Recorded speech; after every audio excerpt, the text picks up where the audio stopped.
Regional law and order. Teraga's comments come after the release of activists Bob Jagi and Nicholas Oyo, who were detained in Uganda for allegedly participating in activities deemed disruptive to public order. Who have misunderstood, or they don't get, is it good Kiswahili or English? There is nothing I will apologize for, because the clarity of mind I have is very clear. When you say finya, it means to press. And you say rudisha hawa nyumbani, tutawamalizia, is to take good care of them. So I don't see anything wrong, nor do I need to apologize. I've seen the hue and cry of a number of Kenyans and social media activists. Those are just busybody social media activists. I still repeat that any person, the integrity, the sovereignty of a country should and must be respected.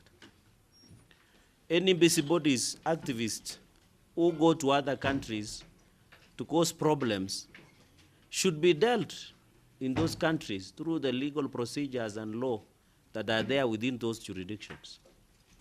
And I don't know where this habit of Kenyans, busybody activists from Kenya, can policy other countries like Tanzania, Uganda, among others. And that is why I said yesterday, the leadership of those countries, the President Samia Suluhu government and President Museveni's government, have a right to deal with any troublemaker that comes from Kenya. And they should do so, because they are protecting the peace, the cohesion, the unity and tranquility of those nations. We don't have any business as Kenyans to go and benchmark or police any countries across our borders, in as much as they should be busy doing their thing within this country. And I think we are taking for granted the space and freedom that we enjoy in this country.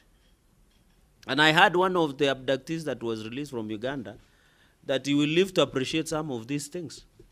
Because what you get over the borders is not as good than the freedom. You know, in this country, the Kenya's busybody activists have already gotten away with insults. They have gotten away with undermining, threatening authorities in this country. And we have found it normal. In other countries, it's abnormal. And therefore, those countries should deal firmly with any troublemakers that come from this country. And I want to ask Kenyans who are either in Tanzania, Uganda, and across the country, when you go there, do what you want to do there. Do the business. Marry if you can't. Be married there if you can't. Do business. Read. If you are a student, go and do the education there. The search and recovery efforts are ongoing in the Chesongoch area, where at least 10 people are feared trapped under the rubble following a recent disaster. Rescue teams joined by desperate families continue to dig through debris in hopes of finding their loved ones. One body was recovered on Monday, renewing optimism that more victims will be retrieved before the planned burial. However, as the days pass, the grim reality of loss continues to weigh heavily on the affected families. According to reports, residents are now grappling with a double tragedy, mourning the loss of life while struggling with the destruction of their homes and of their livelihoods. The humanitarian situation in the area continues to worsen, prompting urgent calls for assistance from both government agencies and humanitarian organizations. Vile sina sunguka kutafuta watoto, leo napatikana mtoto mmoja na iko nguvu akusema atapatikana tena. Kijana yangu Martin Chesa atapatikana na mtoto ya jirani Chebet bado atapatikana. Na mpaka saa hizi tuko na matumaini tutapata hao wote na tutawashika pamoja tarehe 21 wote. Tunaendelea kutafuta na tumekaribia watu, tumeongelesha hao sababu hata wametofika sababu watasika nane. Wale 29 wanapatikana na hiyo 10 bado inapotea. Who will this be? Tupatie shamba tutoka hapa twende tuishi huko pale pazuri. Ili kwa sababu hakuna shamba lingine naweza jenga nyumba. Ni hapo tu ni pale pangu yenye naishi na Also, the Ethics and Anti-Corruption Commission, EACC, has intensified efforts to trace financial transactions linked to money laundering in Uganda, with authorities from Tanzania and South Sudan also seeking Kenya's assistance to uncover cross-border illicit financial networks. Speaking during a regional workshop on addressing money laundering and recovering stolen assets in Nairobi, EACC Chief Executive Officer Abdi Mohamud revealed that East African nations have agreed to strengthen cooperation in combating corruption and financial crimes. Mohamud emphasized the need for joint investigations and asset recovery efforts to curb illicit financial flows across the region, noting that collaboration among member states is vital in dismantling criminal networks and ensuring accountability. There's all the possibilities that some of the monies that is stolen from one country can end up in another country. We've had our Tanzanian counterparts once in a while coming to us. We've been going to our Ugandan counterparts. Some South Sudan colleagues have also been following a few cases of theirs. So by bringing these people together, we first of all want to create what is called informal networks. Informal networks work better than formal networks, because when you know someone across the border, it is easier for you to do an email and to request them to assist you before even the formal request is made. Generally, of course, as a region, we are still not doing very, very well in the area of asset recovery, in the area of anti-corruption, in the area of money laundering, like you rightly said. But of course, Kenya has done so much better in the area of asset recovery as a region, because they have this civil forfeiture, like Mr. Abdi was talking about. Africa loses around $90 billion every year as a continent in illicit financial flows. A country like Kenya that has, economically is one of the machines of the region, is one of the most important economical centers, loses quite a lot to illicit financial flows. So it is important to address this, but this issue cannot be addressed only at the national level, it has to be addressed at the region. A multi-agency team led by the Kenya Revenue Authority KRA has intercepted a 40-foot container at the port of Mombasa carrying 9.5 million illicit cigarettes disguised as sanitary towels. A shipment valued at 200 million could have cost the government 76 million in lost tax revenue. The contraband was packed in 954 boxes, each containing 500 packets of 20 cigarettes. Authorities described the seizure as a significant success in the ongoing fight against illicit trade and tax evasion. KRA officials emphasized that such operations are crucial to safeguarding national revenue, curbing smuggling, and protecting consumers from substandard products entering the market. Investigations into the origin and intended recipients of the consignment are ongoing, with suspects expected to face prosecution under Kenya's anti-smuggling and tax evasion laws. The container 9368112, it's a 1x40 container. It is said to contain, or it was manifested as containing tampons. Number of cartons were given as 1,100. Consigner was given as Egma Trade Thyroid, and consignee was given as Lotec Foundation based in Nairobi, Kenya. The vessel that brought in this consignment was CMA CGM, and upon arrival we did our risk assessment based on the information that we had gotten from US Custom and Border Protection, and we were able to confirm that the container was to us suspicious, or the content was suspicious. After we have done the verification, which has been witnessed by all the agencies concerned, including also Interpol, we have been able to establish that the first three rows were found to contain sanitary towels, that is 146 boxes. each containing 480 pieces.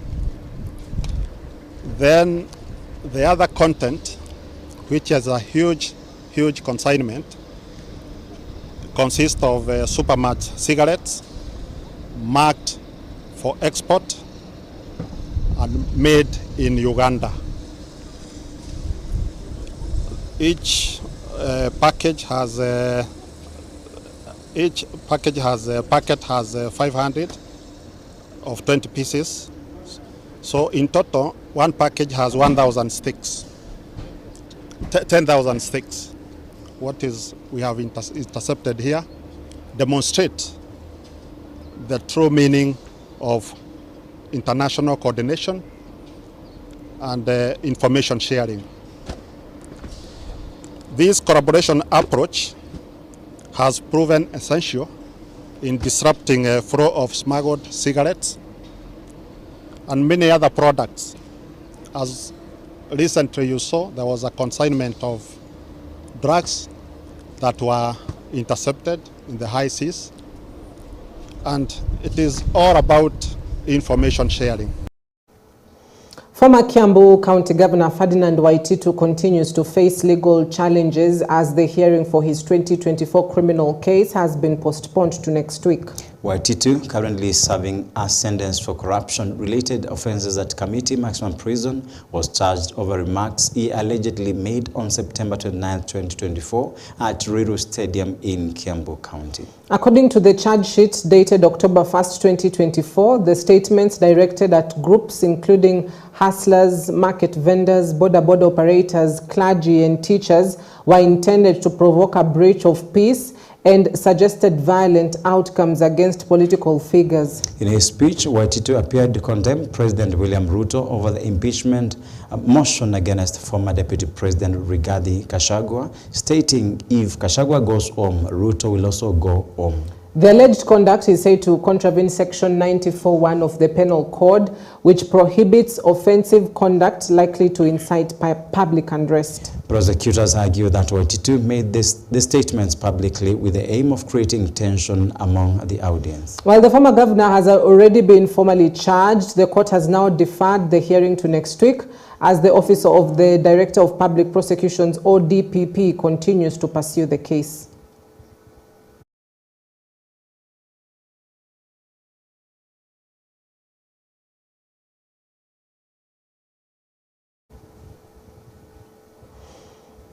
Former Deputy President and the Democracy for Citizens Party leader Rigathi Gachagua has launched a scathing attack on President William Ruto, declaring that the opposition is determined to ensure he does not secure a second term in office. Speaking during the funeral service of Terry Wanjiru Kariuki, wife of the late J.M. Kariuki, Gachagua accused the Ruto administration of corruption, inefficiency and betraying the trust of Kenyans through unfulfilled promises. His remarks came in response to President Ruto's recent statement that the opposition's agenda is focused on dividing the nation. Gachagua dismissed the claims, insisting that the opposition's mission is not about creating division but about restoring accountability and integrity in government. Nimeona huyu Kasongo jana akilia akisema ya kwamba ati kuna wanaume 5 wanakutana ati kugawa serikali. Huyu Kasongo hana habari, amechanganyikiwa. Unajua tangu alienda pale Kisumu, pale Bondo kulia machozi ya uongo akisema atanalia mambo ya Raila. Kalonzo wakaenda pale, Mama Aida na wote familia wakasema wanatabua Kalonzo. Huyu Kasongo amechanganyikiwa. Sasa wewe bwana Kithinji, listen here. Wewe una habari? Hao wanaume 5 wanakutana na mama moja. Hakuna serikali wanagawa. Wanapanga vile utaenda nyumbani. Hiyo ndio kazi iko mbele. Na hakuna mtu nagawa serikali. Tumeambiwa na watu ya Kenya, kazi yetu ya kwanza ni kupeleka Kasongo nyumbani. Mambo ya serikali tutaongea baadaye. Hiyo ni propaganda ile umezoea kwa magazeti, ile unalipa ati kuna watu wanakutana kugawa serikali. Wakenya wametuambia tushikane kwa sababu umeharibu Kenya kila kitu. watoto umeua, wale wengine umesema wapigwe risasi muuu. Masomo ililetwa na Kibaki umeharibu, matibabu ililetwa na Uhuru umeharibu, biashara imekwama, mashamba ya watu maskini umechukua. Wakenya wanatuambia tukusafirishe uende nyumbani. Kwa hivyo ukiona hiyo wanaume 5 na mama moja wakikutana, wanatafuta mtu moja ya kupeleka wewe nyumbani. Mambo ya serikali tutaongea ba. All right, 25 minutes past the hour mark. We'd love to take a break right here on EBN Morning Live. But when we come back, we've got the newspapers. Yes, and we shall be reviewing what you need to know and what you've not seen for the few hours just gone. Stay awake and ready.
All right, good morning. Welcome back. Thank you for staying with us. We're here with the newspapers, the Standard, the Star, as well as the Daily Nation.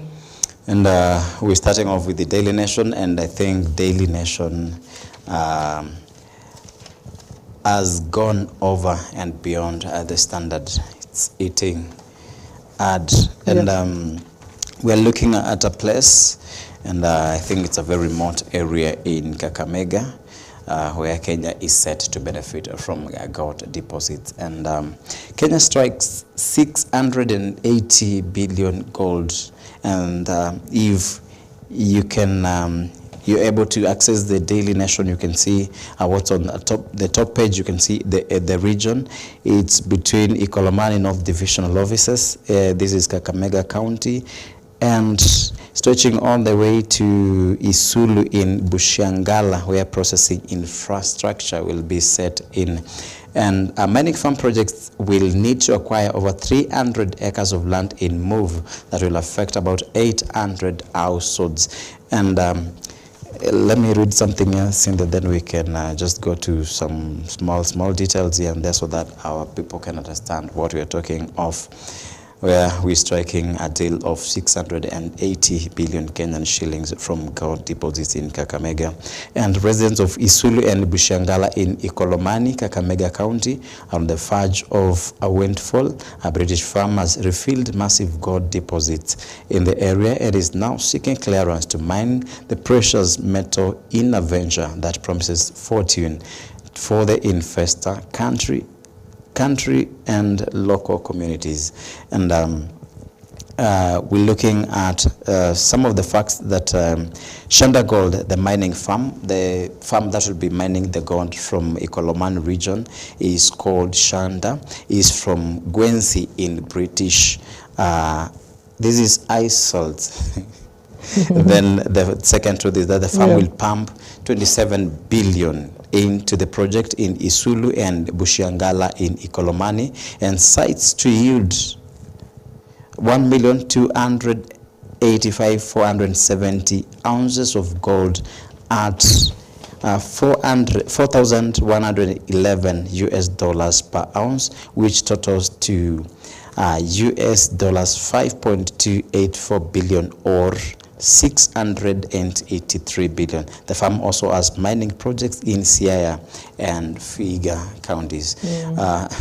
So there I'm looking at this story from this mining company from Gwenzi, and I'm looking at the benefit that we are having as a country, and if they've got a mining project in Siaya and Vihiga County, I think this people, or this is an organization that has been in Kenya for a very long time, and it is reported that it's like they've just, fortunately, and by your good luck, they just found the gold deposit at the same time. But it's revealed that this company has got projects around Siaya and Vihiga for some good time.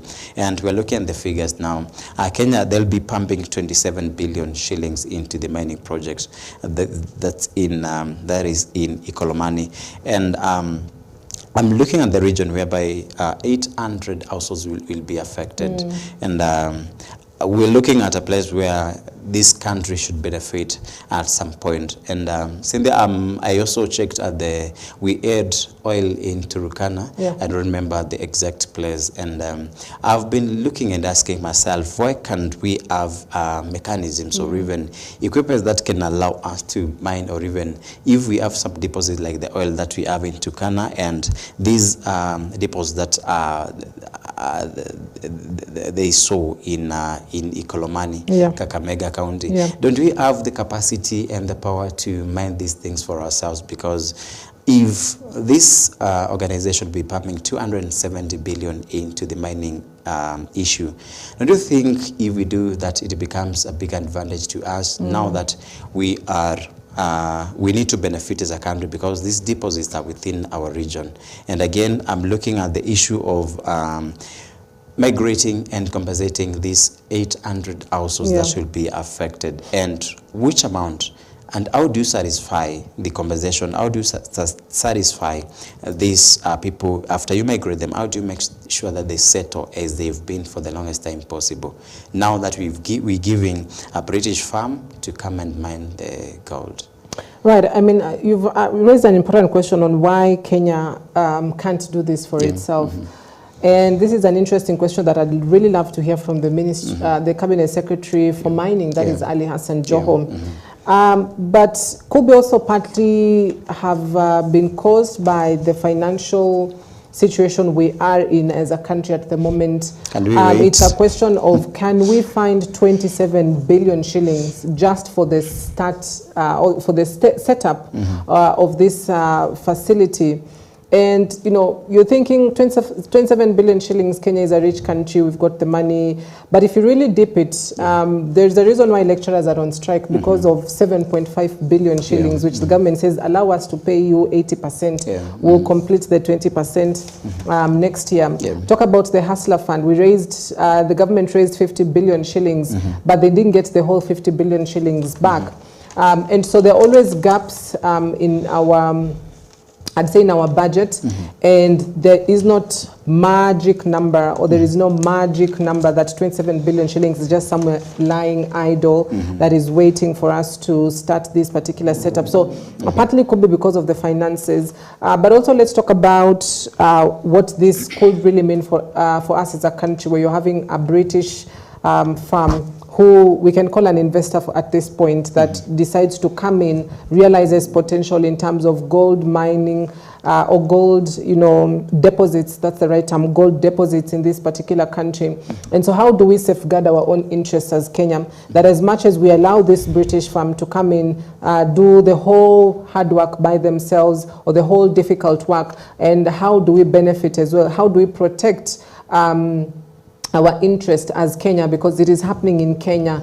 We should avoid a situation where we've seen, just from the history of it, where we're having foreign countries come into African countries, realize potential, realizes there's you know, there's gold here, or there are metal deposits here, or there's something critical, important like oil here, and then they take advantage of that. And so quite an an interesting aspect to it, as well as would love to just hear from the government, because this one needs a response in terms of how Kenya has safeguarded its own interests, its own people. We're talking about 800 households. These are people, because this is Bushiangala, this is Isulu, interior parts of Kakamega. I'm assuming somebody invested in buying land, building a small home pale at Kakame. It's a 3-bedroom.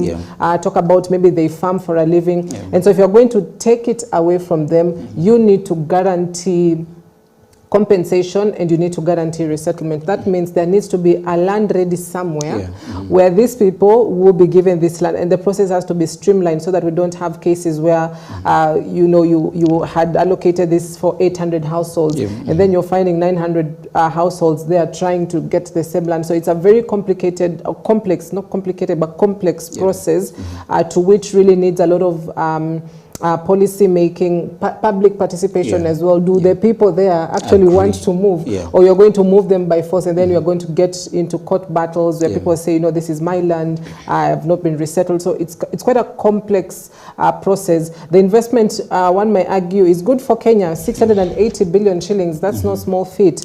I mean, what can you do with that money? You can pay teachers, you can pay doctors, you can pay intern doctors, you can develop roads, you can build a stadium. And so it's not small money, yes, but let's not be blinded by the fact that, oh my God, that's 680 billion shillings, and forget basic,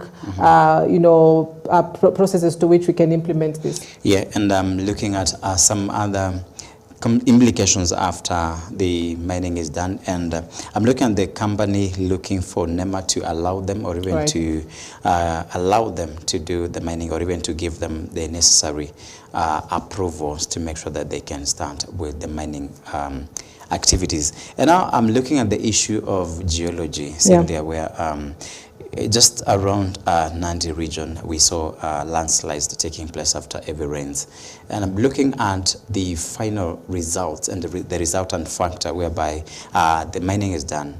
And actually, this would be taking 8 years for the all process to take place. Then after this, I think they'll be setting a processing plant in Kakamega. So these are people who have got a very strong foot around here. Right. But I'm looking, if at all some other issues come later after the mining is done, like the issues of landslides and what will happen? What will be the responsibility? Now that they're getting approvals, and if they'll get approvals from NEMA, how will they respond immediately to an issue if it affects Kakamega region, and this is Isulu and Basiangala region? Yeah, and that also goes just back to the point of the people first. Let's not talk about the aspects of finances or money first, but it's about the people first. Because if you're going to, I've just seen the map, and it's sort of like a secluded place of Isulu in Bushiangala. And so, yes, you've got the people within the frame of the places they're supposed to be, what's the right term? I don't know if eviction is the right term, but moved from the region. But also think about the people just close to the framework framework as well. Simple example, if I'm here and you want to mine where I'm standing, what about just a few meters ahead of me and the person that lives there? Does this affect them as well? So I'm thinking the estimates could be actually more than just 800 households, because you also have got surrounding people or surrounding neighbors. In the case of, for example, the mudslides in Elgeyo Marakwet County, and so it's not just this region, but it's something that affects an approximation of a region. And so we also have the people who may not directly be affected within that proximity to which they want to mine, but could be, there's a school in this place, or there's a church, or there's a family just within the surroundings. The places they are do not necessarily have the gold deposits, but what will be the effect of us, trying to mine in this area? That means they could be affected, or will be affected. And so it's such as I've said, it's a complex scenario, and I hope that the Kenyan officials will really look into this and ensure that at the end of the day, yes, we'll get the 680 billion shillings if it goes through, but let it not be at the cost of basic human decency in terms of access to house, access to facilities like education, like health centers, as well as just, right to life as well. And within the 680 billion Kenyan shillings, will there be a reserve in case case of emergency, because I want to imagine if, yes, you own a land in Kenya, it in a way belongs to this country, but you have the rightful ownership to the same portion of land because maybe you bought it with your money and you develop the region or even the portion of land that you bought. Then I'm looking at a place where these people are moved by the Kenyan government through the mining from a certain company after they've noticed the gold deposits within the same region. And now I'm looking at a kitty whereby it should be prepared or even kept aside if emergencies arise, because if it's about moving these people, and I'm looking at the issues of demographics whereby maybe these people are so closely related in that maybe you're my sister and I just don't want to go further from you. So I think if it's about buying land for these people, or are they supposed to sell the land, or is the government supposed to compensate them? If they're compensating, they are supposed to decide the amount that they are supposed to be compensated, maybe for the land, for the development, and maybe the construction that they've made around the same place. So my thought is they need to be a kitty whereby these people are recorded well, they've good records, and later, if anything happens that's natural, maybe natural calamity and disaster from the same thing, because this came as a result of humans' activity to the same region. I think they have to be responsible, maybe, or maybe insurance should cover these people for some good time. They 100% need to take responsibilities. I mean, 300 acres, 800 households, those are a lot, and that's a huge number of the Kakamega population as well. And so, you know, the burden of resettlement and the burden of ensuring that the law is also followed, duly followed, lies as, on the British farm as well, but also lies on the Kenyan government. Because this is our property, and we have the right to deny them opportunity, or even for NEMA to deny them approval and clearance. Okay, leaving that, and maybe someone close to this region, I think they'll take advantage of hiking their plots or portions of land. If at all someone is interested in buying this from this part of Kakamega. Now shifting gears to other stories after the gold deposit from Kakamega. We're looking at ghost workers, and now we are moving to ghost learners. And ghost learners, it's a question. Blame ministry, not us, say teachers. And I just want to read something here. Public primary school heads have accused the Ministry of Education of inflating enrollment figures and creating ghost students and learning institutions, a situation that has led to the loss of 4 billion in funding. During the Kenya Primary Schools Head Teachers Association KEPSHA conference in Mombasa, participants say it is wrong for the minister to keep shifting blame on teachers when it has deployed officers in counties and sub-counties. Their complaints were made minutes after the State Department of Basic Education Director General Elias Abdi said the outcome of the recent audit on public schools and learners would be released today. Said that we've been on the issue of health for some good time, and now I mentioned something. We have ghost workers. Definitely we should have ghost patients. Anywhere you see the word ghost, just know the ripple effect of that ghosthood is actually wide. Yes. If you're going to talk about ghost workers in the public service, that means there could be, you know, ghost academic certificates. Somebody has just, you know, faked one. So if you're going to talk about ghost learners, that means there are ghost schools somewhere. And the probability is there are also ghost teachers somewhere. And so, you know, it's a question on who exactly, when I want to register a school, let's say in Nairobi County, where do I go to first? And who gives me the license to register this school? Number two, after I've registered this school, right, I'm going to start sourcing for teachers that would teach in this school. And then eventually find learners, advertise and have learners join these particular schools. And so, as much as it's about the ministry at the top, there's also the people, there's a way it has been devolved, that we've got the sub-county directors of education, we've got the county directors of education, and I can't remember which senator raised a very important question on how do you talk about ghost schools, yet you've got the director of education within counties who often more than not within an academic term have to go around schools to ensure that the schools are in proper condition, that the teachers are actually teaching, and just, you know, take a look at what is happening in a school, let's say in Nairobi County. And so this means somebody is failing the system somewhere in between, because you've got the sub-county director of education who needs to be very much involved within. If you talk about sub-county director of education within Nairobi County, that means if you're having 1,000 schools in Nairobi County, his role is to ensure that that sub-county that he's in, he's able to trace school A, school B, who's the principal of school A, who's the principal of school B, how many teachers are there, how many learners are in that school, as well as the county directors of education. So somebody is failing the system somewhere in between. Before we can put the blame on the Ministry of Education at the top, you know, it has been devolved. The officials who were in charge of education somewhere in between. And those are the people that need to actually be questioned about ghost schools and subsequent ghost learners. And I'm looking at the ministry whereby capitation has been an issue for a very long time.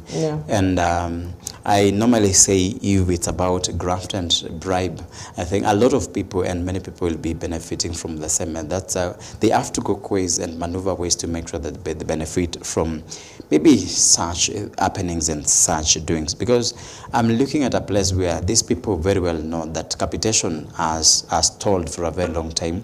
And there was a promise that candidates may not sit for their examination because of capitation, and you are setting in ghost pupils. And I remember, I think a week ago, we had an issue of impersonation, where someone sat on a desk to copy a student or even a candidate to do their examinations. Then again, I'm looking at a place where now we have ghost students and pupils all around. So this is to mean there is a capitation in there whereby if capitation for a learner, there is a certain amount that is fixed or even that's approved for one learner. Actually, so, in a public schools, especially national schools, which are obviously are going to change, the capitation per learner is at about 26,000 shillings in a year. And so that's for the government side, and then obviously the parent pays some amount. So that means if you've got a ghost school somewhere with 10 learners, just 10, and they're supposed to have about 26,000 shillings from the government. So that's 260,000 shillings that goes unaccounted for. Then I'm thinking of, as I mentioned, about someone benefiting from the dirty game.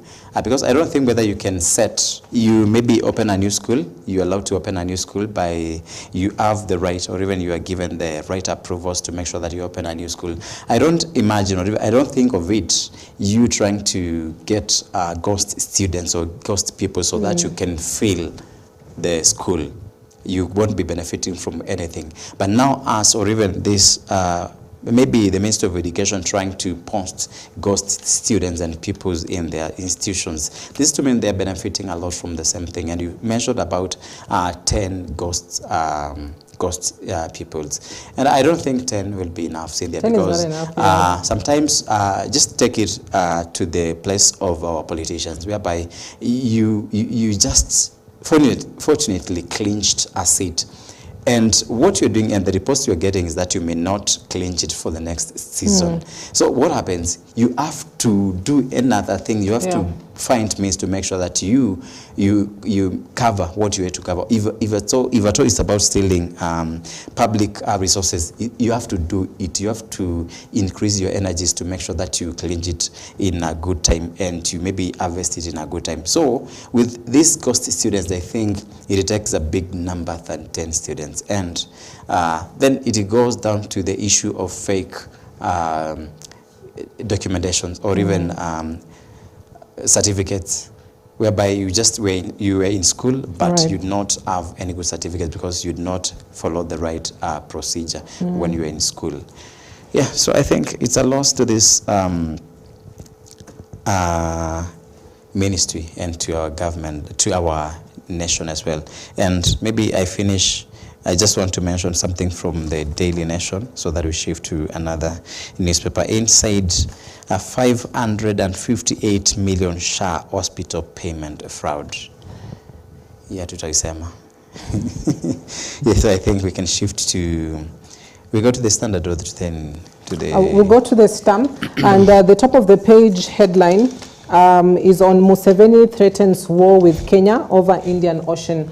Museveni threatens war with Kenya over the Indian Ocean. Now, Ethiopia is also locked in a conflict with Somalia over a similar dispute. So the Ugandan President Yoweri Museveni has, in a veiled threat seen to target Kenya, warned of future wars in the EAC to secure access to the Indian Ocean. Speaking during a radio interview in Mbale City, where he was campaigning, Museveni said blocking landlocked countries from access to the sea was quote-unquote madness, insisting Uganda was entitled to the Indian Ocean because of its economic and security needs.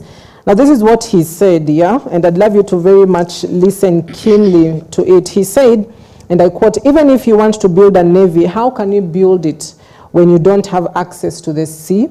That ocean belongs to me because it is my ocean. I am entitled to it. In future, we are going to have wars." So Museveni says the ocean belongs to him. It is his ocean. He's entitled to it. In future, we are going to have wars. And that seemed like a veiled attack, at least against, or a veiled threat against Kenya. So in Africa, we've got 16 landlocked countries, and within East Africa, Rwanda and Uganda and Ethiopia as well are part of the landlocked countries within East Africa. Burundi, you've got Rwanda, and you've got Uganda. Now, it is quite interesting that Museveni raises this. Seems that he's been coveting this Indian Ocean for a very long time. Now, if you've got a phone here, you just, go take a look at how the African map looks like, because it will be quite important for you to understand where Uganda is located and why they deem it necessary for them to have access to the Indian Ocean, and who are the closest neighbors that can give them access to the Indian Ocean. And that is Kenya. And so bordering Uganda, you've got South Sudan at the top, you've got Kenya on the, I'd say, east part of it, you've got Tanzania on the south and part of it, and you've got Rwanda on the west part of it. So do not talk about Rwanda because it's also embroiled in the same sort of circumstances. It's also a landlocked country. But we've had issues with Uganda more often than not, especially in terms of trade deals. And one thing I'd love to be able to perhaps pinpoint out is that President William Ruto and Museveni have met multiple times in 2024 and 2025 to resolve the fuel import dispute and the stalled Eldoret-Kampala oil pipeline extension project. So we've had issues with them on the fuel import aspect of it, as well as the oil pipeline extension project. In March last year, Kenya agreed to license the state-owned Ugandan National Oil Company to import refined petroleum products directly through Mombasa Port using the Kenya Pipeline Company infrastructure. So we're having a situation where Museveni feels that he's being denied, or at least Uganda is being denied access to maritime investments because of the fact that they are a landlocked country. But this all falls back to just is Kenya willing to have conversations about the Indian Ocean with Uganda? Putting in mind that our coastline, most part of it actually, is just on the brink of the Indian Ocean to the, I'd say to the east side, depending on how you look at it, to the east side.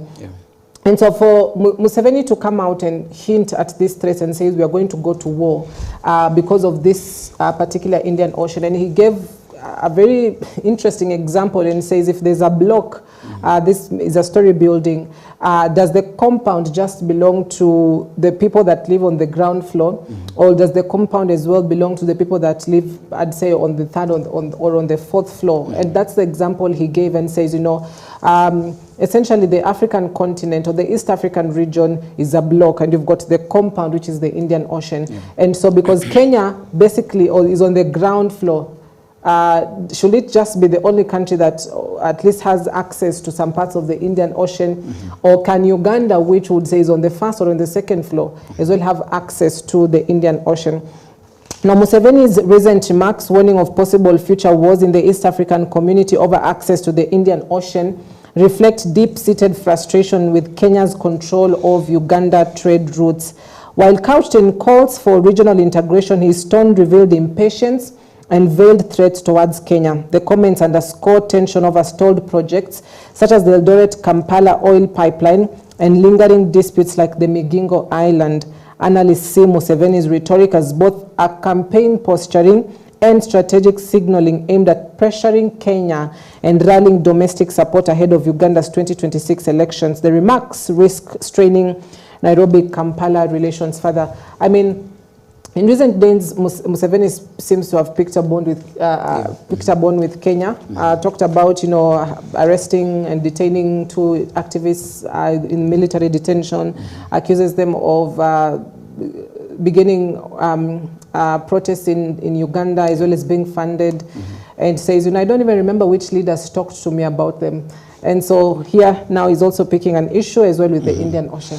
I'm looking at the issue whereby we've not solved the issue that just came in between us and Uganda, maybe now 41 days ago, as far as the 2 activists are concerned. And in the same time, I think after only 2 to 3 days, we're looking at Museveni maybe coveting, or even it's like in a way he wants to grab Indian Ocean that is maybe part of Kenya. And someone yesterday said this is Indian Ocean, not Kenyan Ocean.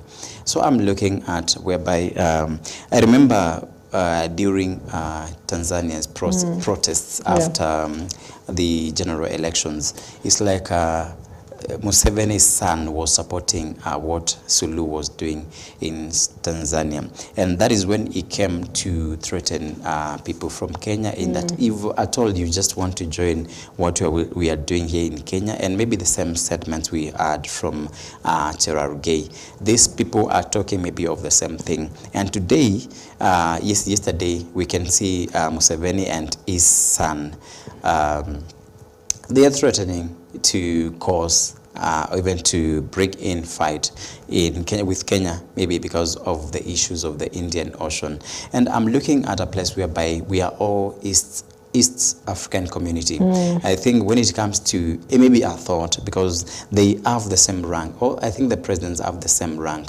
They may have a sitting whereby they discuss of all these things, because if at all they are given access to Indian Ocean, maybe from Kenya, noting that Uganda is a landlocked country, and if you don't do that in your it used to be called GHC, Geography, History and Civic Education, you could have learned that Uganda and Rwanda, what is in our topic this morning is Uganda.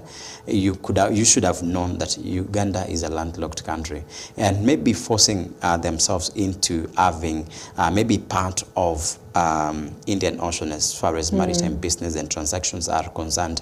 I think they need to sit up with Kenyan authority and Kenyan government to see if they can allow this to take place, because if at all it happens under grounds of agreement, I think it will be benefits from both of us. But I'm looking at the regional fights that can erupt because of resources that Kenya has and Uganda does not have. You remember the issue of Migingo? It started all along with Moi's time until just a few years ago. And Museveni is pushing this thing forward to a point of he wants to own. He says it belongs to them. And the example, it belongs to him. And we're still giving him another chance come 2026, 15th of January. And that is the president that we're expecting to be taking Uganda further. And look at the issues of maybe war between Uganda and Kenya, if at all he tries to push for this, maybe grabbing, or even the point of him describing Indian Ocean as is. Yeah, and it's not just Uganda who wants part of the Indian Ocean, but Ethiopia as well, which is a landlocked country, and it has been embroiled in a conflict with Somalia over a similar maritime dispute. Tensions deepened early in 2024 after Addis Ababa signed a controversial port access and security deal with Somaliland, an entity Somalia considers parts of its sovereign territory. Mogadishu condemned the agreement, while Ethiopia defended it as a strategic necessity to secure maritime access. And I think that's one thing that we'd love to underline, securing maritime access. And I think that's to points, Jeff, that everybody wants access to maritime, you know, maritime affairs, maritime security, maritime investments, because, you know, for Kenya, we've got at least the Kenya Navy, by Uganda, you know, being a landlocked country, Navy for what exactly? And so, I mean, they must be thinking that countries like Kenya, or at least countries that are not landlocked, have got that upper advantage, that they've got special forces who are trained to be able to protect Kenya, especially within the waters on the side of the Indian Ocean. So we'll be seeing what response the Ministry of Foreign Affairs led by Musalia Mudavadi makes on that particular issue. And that is the headline on top of the Star. So quickly as well, as we wrap it up, to just take a look at the Standard newspaper that speaks of see, hear, no evil. Now, Kenya's largest employer of educators, the Teacher Service Commission, stands accused of turning the country's classrooms into cash cows for corrupt officials. The collusion of field officers to those at the headquarters reeks from job bribes and politicized recruitments to ethnic favorism, as well as stored promotions. An ESCC report paints a damning picture of rot and dysfunction inside the very body meant to safeguard teachers' welfare. As technology fails, moral plummets and unions cry foul. The question lingers, who will teach integrity when tutors are themselves under siege? And I think this is a complaint that we've had from a lot of, at least, stakeholders within the education sector of rogue TSC. And, you know, I'd say teachers' recruitment, the job offer letters from TSC, we talked about this yesterday, and I said teachers want that, you know. It's that thing that when you get as a teacher, you feel, you know, you can make some progress. And so if you're having this job offer letters being given at State House or at an MP's home, when an MP stands and says, nimepea walimu 20 kazi, you know, you're not the teacher employer, should be the TSC. And so that has been one of the biggest problems that has been highlighted, that job letters actually not being given by TSC, they're being given by political leaders, politicians, when in fact they are not the teachers' employers, as well as tribalism. When you've got the service employing more teachers from a certain tribe and less from another tribe, questions are raised as well. And then the fact that you have to give bribe for you to secure a job also. And so essentially the TSC will, you know, is being at this point highlighted as a commission that has failed the teachers themselves. I'm looking at the issue of political leaders and MPs granting offer letters to teachers. And this is the first time they are giving a teacher, and you've never, and maybe you just did, we call it teaching practice. You maybe did it somewhere, you have maybe a certificate for the same, but now before you are employed, you need that TSC letter, you need that offer letter. And I hope, and I'm very sure it's numbered. And I'm looking at the credibility of the offer letter. Where has the MP gotten the letter from? Or does it happen that the MP or even the politician goes to TSC quarters, is given, or they are given the letter to hand it over to the teachers who are supposed to be employed? And I don't think if that is the only procedure that should be used. That's not the procedure that should be used to employ our teachers. And they're asking the issue of integrity. Number one, the letter that you are given by a politician, we don't see integrity in the same. We don't see any cleanness, and you call the cleanness in that. So this is to mean maybe the letter is fake, number one. Then you're going to teach. You're supposed to be teaching integrity. And you're very sure that the procedure that you used to attain this letter, it's a meandering kind of a route where you just got the letter. It's a shortcut that you just used to get this over letter. Then how will you teach integrity? Number one, you've done this issue of, you failed the integrity test, number one. Then you are going to teach students. I don't think whether this will bring in the picture that we need from our institutions, much more learning institutions. Right, and you know, of course, the Nancy Macharia, the former TSC CEO, has served in office for 10 years, left office just early this year. And so this also, you know, has been part of what has, I'd say, stained her legacy in office as the TSC boss, on just, you know, a lot of frustration from teachers and a lot of bribes and stalled promotions. A teacher working in the same position for 10 years has got the experience and whatnot, but is not able to be promoted to the next level because who, at the same time as well, hands promotions, it's the TSC. Who hands job offers, it's the TSC. Who, you know, sends you to schools where you can teach, it's the Teacher Service Commission. And so there's a lot of cry on the TSC, and it's a question of, you know, it's about time perhaps we have the very hard conversation on, are we able to clean the TSC as a country? The Teacher Service Commission, is it able to be cleaned? And this involves perhaps new faces, new portals, because when a teacher complains as well, ameenda kwa portal na amepata imehang. And you know, it's just it's truly a very bad reflection on a sector that invests in human capital. Remember, as a nation, you're actually nothing without human capital, because in schools is where engineers come from. It's where lawyers come from. It's where even the president comes from. And where also teachers come from. Yeah, and also where teachers come from. So it's a human investment sector that needs not be neglected. And you know, it's just quite sad state of affairs. And that is what is happening on top of the pages on the Standard newspaper. That's great. And Cynthia, we've not tackled anything on politics today, and we still have some few minutes. And I'm looking at the Daily Nation again. ODM founders dinner gives Ruto chance to back Raila strongholds.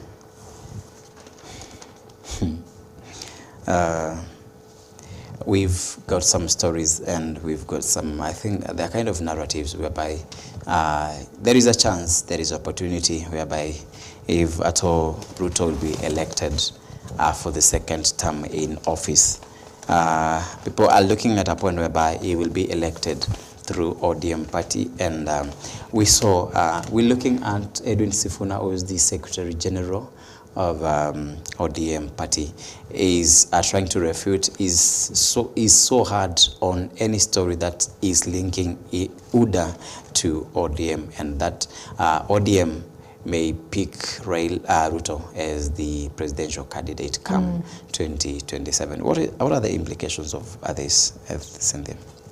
You know, in our conversation on Monday right here in studio, we were talking with two analysts who joined me on set. And one of the things we pointed out is that an election is about a game of numbers. And at this point, you know, this is the Luo Nyanza region is a region that has consistently backed Raila Odinga in the elections that he has stood for presidency. And, you know, this is a voting bloc that anyone can covet, and especially William Ruto at this point, because he's not guaranteed that he's going to get Mount Kenya. Because you've got the Rigathi Gachagua factor, you've got the former President Uhuru Kenyatta factor. And so, you know, these two leaders arguably could be either the kingpin of the Mount Kenya region. And you know, because of not that guaranteeness that I'm going to get Mount Kenya to back me up just as it did in 2022, you need to find a backup plan or solution B. And so that is when you talk about the Luo Nyanza region. You may talk about the Western region, which is also quite a very formidable, you know, voting bloc. You can talk about, you know, the coastal region, which also it's quite a voting bloc. But are they going to swing the elections? Because at this point, you know, in the US we talk about swing states. In Kenya we need to talk about now swing regions. And you know, analysts would point out that swing regions, this may include Mount Kenya and may include the Luo Nyanza region. And so it's a battle for these two regions. And obviously, Ruto will be eyeing this region. And he will try to get the support of ODM and ensure that, let's stay in broad-based government. Raila Odinga wanted you in broad-based government. Do not leave government. And I think that's the language that you've heard from a lot of political leaders. Yeah. And so, yes, if he gets this region as a swing block and, and inherits it fully, does it guarantee him the presidency? Because, yes, you may get the Luo Nyanza region. And I'd go with the example of Ruto that he may also have already secured the backing of the Rift Valley region. Yeah. But is that enough? Can't be enough. Because you've got the northeastern region, by the way, which is also a voting block. You've got the eastern region of Kalonzo Musyoka. You've got the western region at this point. Which way does it go? Does it go the George Natembea DPK way? Does it go the Musalia Mudavadi Wetangula way? You've also got the coastal region. Will they heed to the calls of their leaders like Ali Hassan Joho and go the route of government, or do they go anti-government? And so, yes, as much as he may want to secure that, I'm pretty sure in his mind he'll also have these other regions, and how does it get? How does he get the backing? I'm looking at Gachagua. Sometimes he sets himself back and comes with bigger stories and bigger words, and he came with the word cousins and a lot of other catchy words there. And now I have heard Gachagua, I think 2 days ago, he said that I made Uhuru president. I made Ruto president. If you need to be president come 2027, if you don't see me, if you don't approach me, you won't clinch it again. And he also, in the game of numbers, he also mentioned the issue of he already has pocketed 7 million votes from Mount Kenya region. He's got like 900, I don't know from where, and Ukambani region is already garnered 1.5 million. Doing his maths, he said very clearly that Kalonzo will be getting in for the presidential position come 2027. So I'm looking at a battlefield where we have Kalonzo, we have Matiang'i, we have Ruto, the incumbent, and we have the former Chief Justice Maraga, who still wants the same position. So I think it's all about division of the votes that we have. And we had the voter registration process kick off some months ago.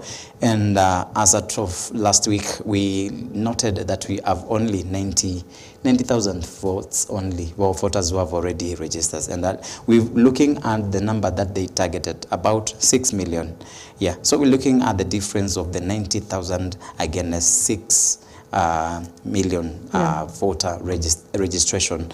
That is the new voters who were to register. And I'm looking at the votes that we have right now and the voters that we need to have from the young people, because young people said young people are around 60 or 65% of this population. So we're looking at the protests that have been taking place from the young people. And then again, if at all they get the votes, will they be able to give out or even to position the key person they need into the presidential seat come 2027, if at all they're given the opportunity? Yeah, I mean, young people will be quite crucial for the voting bloc. Wouldn't you agree that, if you're going to, if they can get to that 6.8 million that IBC targets, I mean, they've barely made it to 100,000 within the first month. And so, yes, we still have time. The continuous voter registration continues until 6 months to the general election. So if you do your math, she'll be ending around 2027, at the start of 2027, either January or February. And so there will be quite a critical voice as well. That is if they can get themselves the numbers that they need and back a leader that they feel is able to safeguard what they deem as the priorities in Kenya. Is it curbing corruption, talk about the human rights defense and just curbing on human rights abuses. And so 6.8 million, I mean, IBC need to tell us how they got to that figure, because now I'm starting to rethink that figure and whether or not, they really understand that 6.8 million is, even the head of state didn't actually get 6.8 million votes in 2022. And so they need to give us the rationale behind getting 6.8 million projected young voters, and that's the target.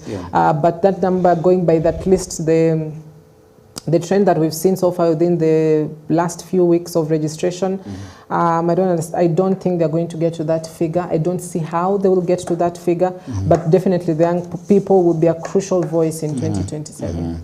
And Atembea mentioned that asked where will Ruto pass through, because every place is slippery. We leave it on that.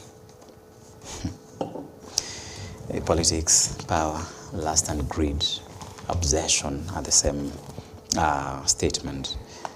Yes. Cynthia, do we have another thing? And, not quite. We wrap it up at that point this morning. Thank you for watching. I hope we've done justice to the headlines this morning, to just bring you up to speed on what is being said, what is not being said, and just some of the stories that you need to understand on the pages across Kenya this morning. Yeah, that's great, and thanks great for following us from the time we started until this time. If you have any suggestion, any comment, we are still and always open on our social media platform, that is EBN TV Kenya all across. Our SMS line always being 23059. We have a lot of things lined up for you in our programming, so stay there until forever. This is EBN TV Morning Live Exits. Thank you.